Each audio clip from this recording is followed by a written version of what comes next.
Há poder em suas palavras, por Don Guzzet. Todos os direitos reservados à editora Vida. Ano de publicação, 4ª edição, setembro de 2010. Leitura realizada por Ana Paula Reale Cunha, ano de 2020. Esta é uma iniciativa da Comunidade Evangélica de Sumaré com fins exclusivamente educacionais. Este é um material gratuito e não pode ser vendido. Capítulo 2. Seu sustento invisível. Mabel Marve, que assistiu a um dos cultos, contou-me um bom exemplo dos resultados que podiam surgir quando aceitamos a palavra de Deus ao pé da letra. Ela e o marido saíram-se vitoriosos de uma situação muito difícil, apenas ao recusar-se a dar lugar a pensamentos e palavras negativas e declarar em voz alta a sua fé concreta na provisão divina. Eu creio que Satanás estava mais ocupado do que nunca no dia em que essa história começou, porque era domingo, numa hora em que as pessoas saíam da igreja e se dirigiam para casa. Ele estava consciente de que precisaria trabalhar mais do que nunca nos outros dias para neutralizar o que o povo de Deus ouvira na igreja. Talvez ele estivesse observando a situação de Mabel com júbilo, mas planejou mal, pois Mabel conhecia o poder da palavra, emitida quando usada de acordo com os princípios de Deus. A seguir, o relato de Mabel sobre a situação. O sermão naquela manhã de janeiro foi sobre falar com palavras positivas quando surgem problemas, quando tudo dá errado. O pastor havia dito que todas as coisas concorrem para o bem daqueles que amam a Deus. Está lá em Romanos capítulo 8, versículo 28. Portanto, Deus usará as piores circunstâncias em nosso benefício, por mais impossível que as coisas pareçam na ocasião. Eu estava prestes a experimentar uma lição objetiva do sermão matinal. A caminho de casa, tudo começou a dar errado. Nosso velho caminhão, único meio de transporte e fonte de renda, pois era usado para entregar leite, quebrou mais uma vez. A caixa de câmbio havia sido consertada há menos de um mês. Ficamos desesperados, pois havia racionamento por causa da guerra. Desta vez não tem conserto, disse meu marido Henry. Não sei o que faremos agora. Há tantas pessoas na minha frente na lista de prioridades que, segundo o revendedor, talvez demore 2 anos para eu conseguir um caminhão novo. Mas precisamos de um caminhão agora. Como iremos à igreja? Como compraremos ração para as vacas? Como entregaremos leite ou faremos compras? Estou saturado disso tudo. Para Deus nada é impossível, lembrei. Já estamos orando há muito tempo. Agora é hora de louvarmos ao Senhor pelo novo caminhão. Vamos pôr em prática o sermão de hoje. Henry me olhou como se eu tivesse perdido o juízo. Hesitou por um momento e então disse: E se pusermos o sermão em prática e não recebermos um caminhão novo? Como é que vamos saber se não experimentarmos? Respondi. Vou começar a louvar o Senhor pelo novo caminhão e não vou parar até conseguirmos um. O Senhor conhece a nossa necessidade. Ele há de supri-la. Deus prometeu que supriria todas as nossas necessidades, segundo a sua gloriosa riqueza em Cristo Jesus. Está lá em Filipenses capítulo 4, versículo 19. Havia 2 colinas, no trecho de mais de 3 quilômetros, e o frio era cortante. Mas, durante todo o trajeto, louvamos ao Senhor pelo caminhão novo. E no dia seguinte, eu continuei a louvar ao Senhor. Estava de joelhos, ainda louvando ao Senhor, quando Henry telefonou para contar que tinha um caminhão Dodge novo, o Sr. Johnson, que o levara à cidade, depois que o nosso caminhão quebrou. Havia entrado numa concessionária Dodge para resolver alguns negócios. Havia chegado um caminhão na tarde anterior, mas quem o encomendou desistiu de comprá-lo, porque a distância entre os eixos era pequena demais para ele. O Sr. Johnson mencionou nossa necessidade ao revendedor, e Henry comprou um caminhão Dodge novo. Não há coincidência para Deus. Ou talvez eu deva reformular a frase e citar Sam Feldman, um querido irmão judeu no Senhor, que costumava dizer: a coincidência é o trabalho artesanal de Deus. Aqueles que andam com Deus já viram coincidências demais depois de orar, muitas respostas acidentais às orações e com tamanha frequência que não acreditam mais em coincidências. Abel Marvin experimentou o poder que existe em usar as palavras como instrumento de fé para abrir a porta para as abundantes bênçãos de Deus. Ela aprendeu que Deus era seu sustento invisível. Como aprender a tornar Deus o seu sustento invisível? É simples, basta seguir as instruções. Se você quiser aprender como se constrói uma lareira, basta comprar um manual que ensine a fazê-lo. Se quiser aprender a fazer uma torta, basta consultar um livro de receitas. Se você quiser saber como Deus provê suas necessidades, basta consultar seu manual de instruções. Ele estava errado. A espaçonave Terra tem um manual de instruções e este manual é a Bíblia. No que tange a você e a mim, o manual do fabricante que nos ensina a operar a espaçonave Terra e seus habitantes e também nos diz como transmitir nossos pedidos de assistência técnica ao fabricante. Em primeiro lugar, o manual ensina que, se vamos pedir favores a Deus, precisamos estar em condições de estabelecer contato com Ele. Muitas pessoas acreditam que Deus não existe porque suas orações não são respondidas. Seria como afirmar que Don Gossett não existe porque ele não atende ao meu telefone. Mas, de acordo com o nosso manual, há uma razão para que Deus não se comunica com algumas pessoas. Mas as vossas iniquidades fazem divisão entre vós e o vosso Deus, e os vossos pecados encobrem o seu rosto de vós, para que não vos ouça. Está lá em Isaías, capítulo 59, versículo 2. Deus não está morto, apenas não está ouvindo. Como Deus pode nos ouvir? O manual também abrange esse aspecto. Em primeiro lugar, não deveríamos nos surpreender por Deus não nos ouvir, pois o manual revela que todos pecaram. Está lá em Romanos, capítulo 3, versículo 23. Portanto, se temos problemas para entrar em contato com Deus, precisamos pedir-lhe que nos perdoe, que apague os nossos pecados. Ele pode perdoar os nossos pecados, porque Jesus Cristo, o seu Filho, assumiu a nossa culpa. O Senhor fez cair sobre ele a iniquidade de todos nós. Está lá em Isaías, capítulo 53, versículo 6. Jesus assumiu a culpa do mundo inteiro, mas para nos beneficiarmos deste fato, a Bíblia ensina que precisamos tomar determinadas atitudes.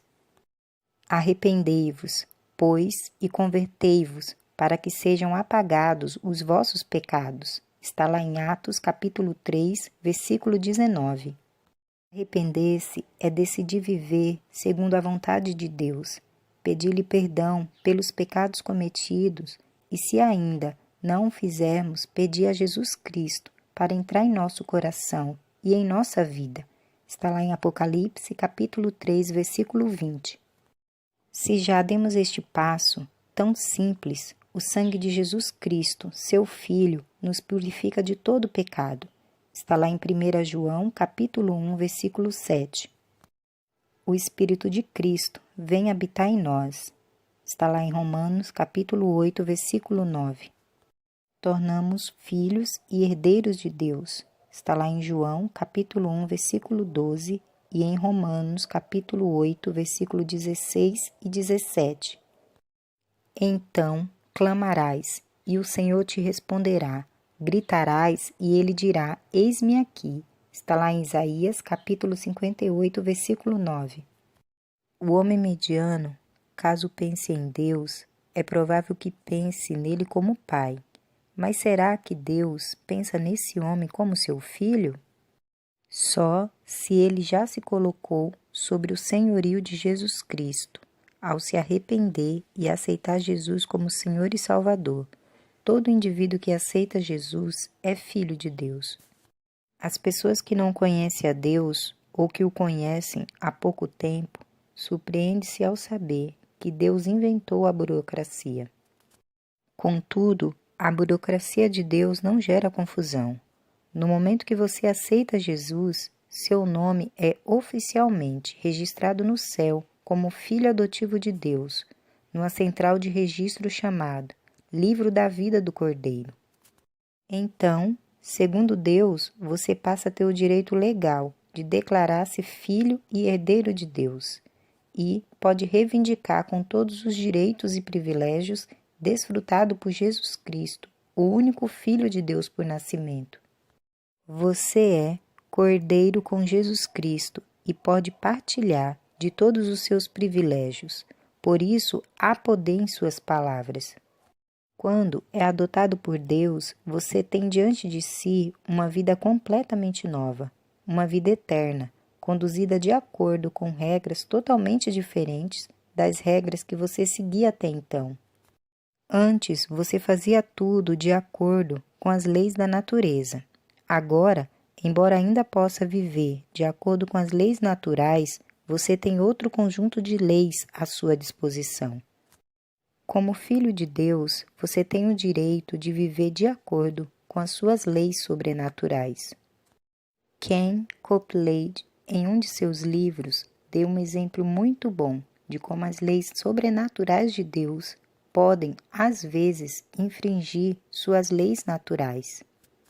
Ken é piloto e entende muito de aviões.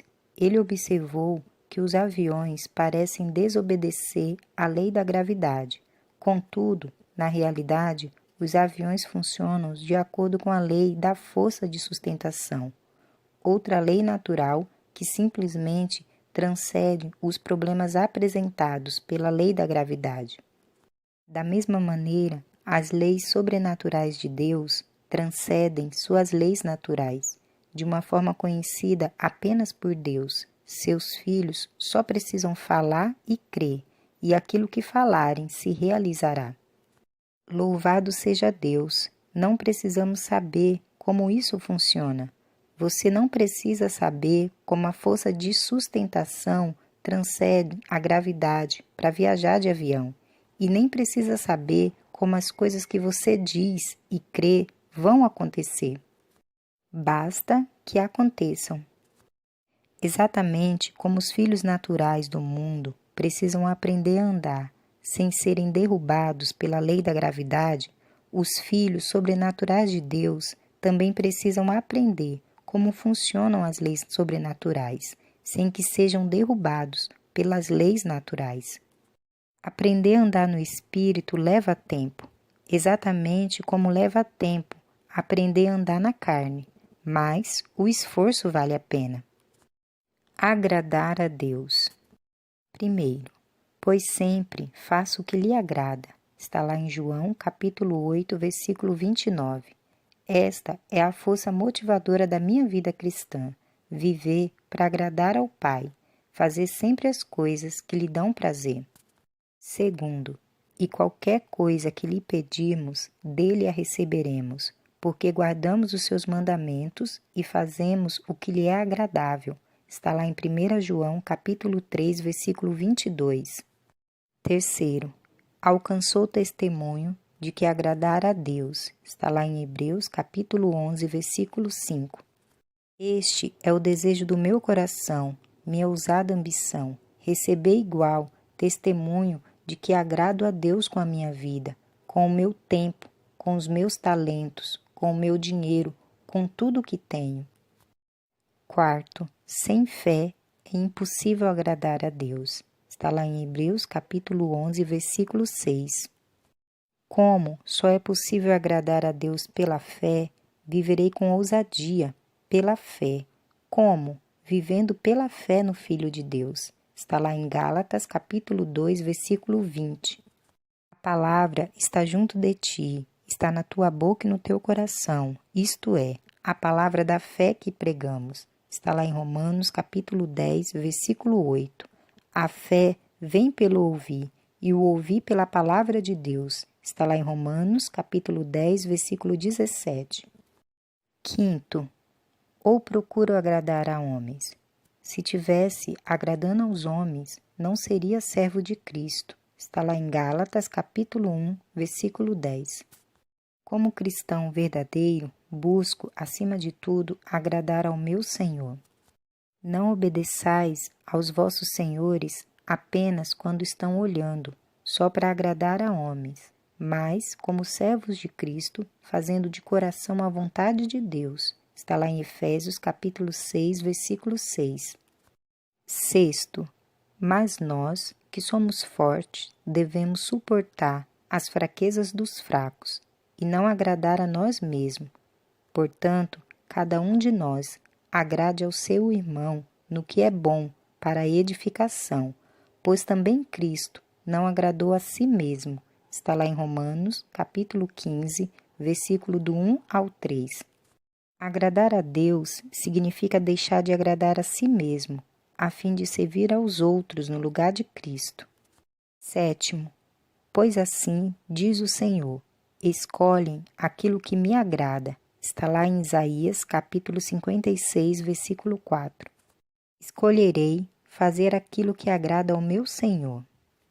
Portanto, quer comais, quer bebais, ou façais outra coisa qualquer, fazei tudo para a glória de Deus. Está lá em 1 Coríntios, capítulo 10, versículo 31. E tudo o que fizerdes, por palavras ou por obras, fazei em nome do Senhor Jesus, dando por ele graças a Deus Pai. Está lá em Colossenses, capítulo 3, versículo 17. E tudo o que fizerdes, fazei de todo o coração, como ao Senhor, e não aos homens, sabendo que recebereis do Senhor a recompensa da herança.